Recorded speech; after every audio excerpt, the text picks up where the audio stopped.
After 100 years, day, ma-post na yun ako ning video ha, day. Unya, nalangan pa dyan ko, day, ani akong voice over voice, no? Tungod lagi, day, kay nagtagalog-tagalog, unta ko ato, day, pero naglagot ko, day, giusab na ako, day, ano, tagalog-tagalog, mangkoy, ako na po mag-adjust, ani nila. Ako na ning Bisayon, oy, bahalag di sila kasamot. So, dahil alam ko maraming albularyo dito at manghuhula, magpapahula na naman tayo dito sa video na to, day. Pero before nyo po manghula-hula, day, panoorin nyo muna ang video na to, day. I-share ko po sa inyo kung saan itong lugar na to, day. So, kung naghahanap kayo, day, ng lugar for family date, jowa date, uyab-uyab date, kabit-kabit date, so panoorin mo video nito, day, dahil sakto, day, dumaan talaga ito sa wall mo, day, dahil para talaga ito sa iyo ang video na to. So, day, kaning lugar, day, dito ni sa Hirakata Park, day, no? So, malapiritil, kaya among sakay-sakay, diba, day, tungod sa iyang mga suga sa kagabion, day, mga bituon na nagsiga-siga, day, o, diba? Daghan kaayong lights, diba, day, kana, maora na mong isakyan na rides, day, no? Pero satisfied na kaayo, day. So, tungod kay ni Anha, mi dira, day, peak season, so, daghan jud kay tao, day, maghulat-hulat jud kag 1 hour kapin jud, day, para makasakay lang ka na, day, no?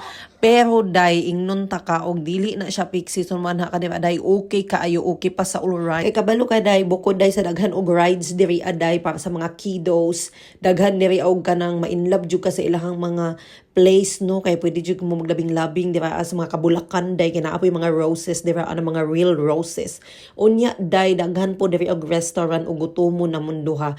Dili jud mo mapas mo diri bukod sa naay McDo affordable lang siya basta daghan og restaurant diha sa loob na dili jud ka mapas mo. Bukod sa mga rides day na roller coaster na kanang mabiyaan po day mong kaluluwa day, meron din po diyan day na aquarium din po na bago. So, bago lang yung aquarium din nila. So, talagang puntahan ninyo dahil napakaganda at saka over talaga yung lightning nila dahil doon sa loob ng aquarium. Bukod sa may lighting na sa gawas dahil pa ilaw-ilaw, meron ding lighting sa loob-loob dahil. At huwag kayong bibitaw dahil meron din ditong ski-jo, meron ding ano ba yun, yung circle dahil ba ng mga yuki dahil pwede kayong mag-ski daan dahil, no? So, napakaganda talaga ng place na to dahil. Maganda talaga kasi gabi kami pumunta dyan. Day and night is napakaganda. Kapag pumunta ka dyan dahil, ituloy mo na hanggang gabi dahil huwag kang magmamadali dahil napakaganda at napakasulit talaga ng lightning nila sa gabi. Yang pinakita ko sa inyo na lightning dyan dahil, ano pa lang yan dahil, teaser pa lang yan dahil, walang-wala pa yan sa mga lights na ipapakita ko sa inyo sa susunod na video dahil napakaganda talaga ng place na to. Alam nyo ba guys, gusto kong bumalik din dyan na mahaba yung oras, like hindi ako nagmamadali tsaka gusto ko talaga sumakay ng roller coaster dahil sabi ko diba gusto ko nang bumitaw dahil. So kung gusto nyo nang bumitaw, sumakay ka ng roller coaster dahil, tingnan natin dahil kung kakayanin nyo pa. So, ang masasabi ko lang talaga mga mema ko, no, ang place na to is hindi mo malilimutan once na ikaw ay makapunta dito ng isang beses. Balik-balikan mo talaga to, day.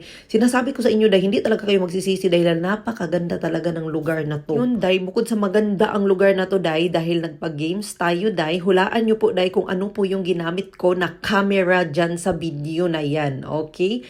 Exact name po ng camera na ginamit ko dyan sa video na yan. So, 2 tao lang po yung pipiliin ko. Kita nyo naman, day, kakaiba talaga yung camera na ginamit ko dyan. So, hulaan nyo po kung anong camera po yung gamit ko ya. Kaya hindi ko pa po talaga na-post kung anong camera yan. So, hulaan nyo po, may 2 tayong mapipili na mananalo. So, sa mga nagtanong din kung magkano ang tickets dyan, guys, kung gusto nyo ng discount ticket, i-check nyo po yan yung address dyan. Pwede kayong mag-book dyan sa aking TikTok. Nandyan po ang ticket. Ayan, makikita nyo na agad-agad at hindi na kayo pahihirapan pa dahil nilagay ko na po dyan ang ticket kung magkano siya. At saka may discount pa po yan pag dyan kayo mag-book sa akin TikTok. So talagang hindi ako mapapahiya sa inyo at talagang mag-i-enjoy ang inyong mga kids dito guys. Bukod kasi sa sobrang dami talagang activity na pwede nyong gawin dito talaga sa place na to guys. Grabe, hindi talaga kayo magsisisi. At saka kayo na lang ang mapagod dahil pero yung mga anak ninyo hindi talaga mapapagod. At pagsapit talaga ng dilim dahil talagang makikita mo talaga over dahil yung light. Sobrang talaga guys. Masasabi mo talaga parang wala na ako sa Japan. Dito naman kasi sa Japan guys, hindi mo naman kailangan talaga gumastos at pumunta sa pinakamalayong lugar. Dahil ang place na to is malapit lang to sa city dahil Osaka City dahil. Pwede ka lang magpunta dito na magdensya or train. Ayan, mayroon ding mga bus. Basta kayang-kaya nyo pong puntahan ang lugar na to. Kung paano rin siya mapuntahan guys, i-check nyo rin po ang address